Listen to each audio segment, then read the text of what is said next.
দেখাচ্ছি আপনাদের। এটা কিন্তু আতপ চালের পিঠা। এই দেখুন, এটা কিন্তু খেজুরের গুড় দিয়েছি। এটা রেডি করতেছি। লবণ দিয়ে দিলাম পরিমাণ মতো। এখন এই যে একটু একটু করে পানি দিব। তো এই তো অল্প অল্প করে পানি দিয়ে আমি আটাটা মেখে নিয়েছি। তো এখন এই যে এরকম যখন দলা হয়ে যাবে, এরকম ভেঙে দিলে সুন্দর ভেঙে যাবে। এইভাবে বানানো।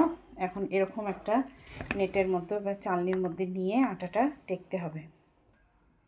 এই তো এইভাবে এভাবে চেলে নিতে হবে। দেখুন পড়তেছে নিচে। এই যে এইভাবে ভাপা পিঠার আটা রেডি হয়ে যাবে। যে ভাপা পিঠার জন্য নারকেল কুড়াই নিচ্ছি।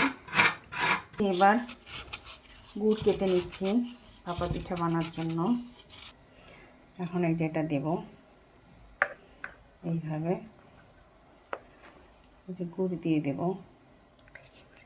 বেশি করেই দিলাম। তারপরে আবার দেব একটু। এখন এই যে নারকেল দিয়ে দেব।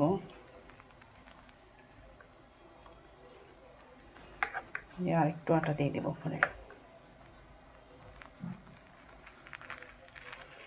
এটা প্রথম পিঠা, দেখি কেমন হয় পিঠাটা। এই যে এখন এই নেট দিয়ে ঢেকে দেব। এই যে পানির বলক উঠে গেছে। এখন আমি এখানে পিঠাটা দিয়ে দেব।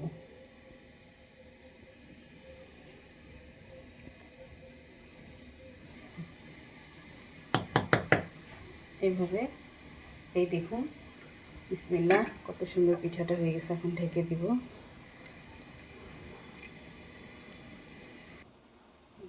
এখন এই যে পিঠাটা ঢেকে দিব। এই তো ঢাকনাটা খুললাম।